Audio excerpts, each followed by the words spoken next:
You're listening to Systemic Error Podcast. The failure was designed. Trump's reflecting pool fiasco triggers massive White House feud, based on an article by The Conversation.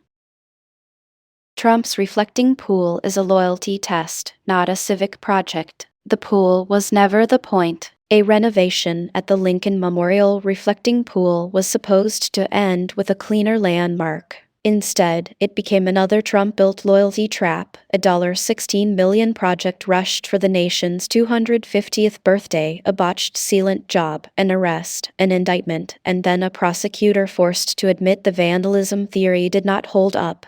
That is the whole story in miniature. Power manufactures a claim, punishes first, and revises the facts only when the record becomes embarrassing. Trump needed a culprit, not the truth. Trump did what he always does when reality resists his branding. The algae returned. The sealant peeled.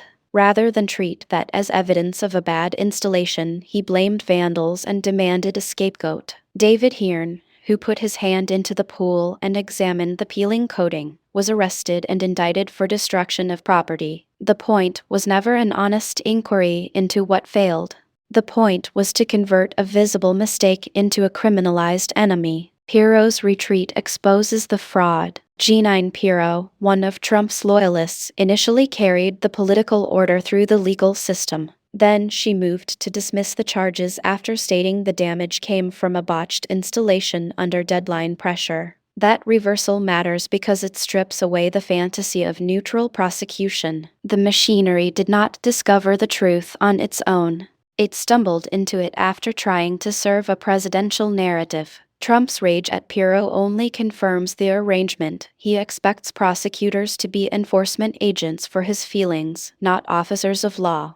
The real story is loyalty, not governance. The article is strongest when it points to Trump's second-term project, replacing institutional restraint with personal obedience. He learned from his first term that John Kelly, Mark Milley, and Bill Barr could slow him down or tell him no, so he has spent this term trying to staff the state with people who will follow orders and pursue enemies. That is not governance. It is patronage weaponized through state power. The crucial fact is not that one prosecutor hesitated. It is that Trump keeps trying to bend the executive branch into a revenge bureau. The reflection pool case, the Kamai prosecutions, the sedition nonsense aimed at Democratic lawmakers, the subpoena attempt against Goff, Tim Walz, the effort to pry open Georgia poll workers' identities, these are all different expressions of the same impulse. Find an enemy. Manufacture legal jeopardy. Replace evidence with loyalty. The judiciary is doing the job Congress won't. The article correctly notes that judges are currently doing more to restrain Trump than Congress. That is not a healthy equilibrium, it is a warning. A democracy should not depend on scattered judges intercepting one unlawful overreach after another while congressional Republicans sit inert and Democrats wait for midterms to restore a check that should already exist.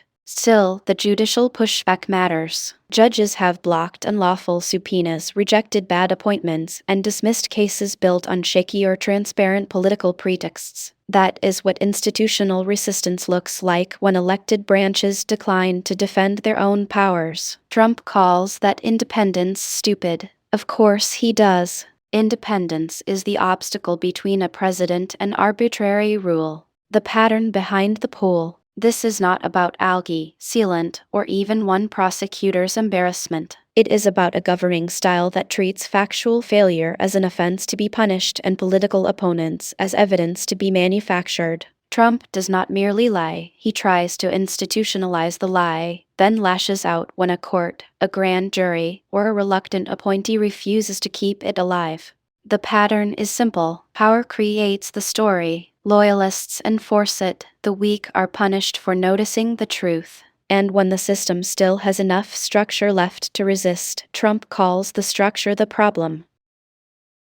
You've been listening to Systemic Error. Thanks to Alternet for today's article, with the automated voice of Amy. Thanks for listening.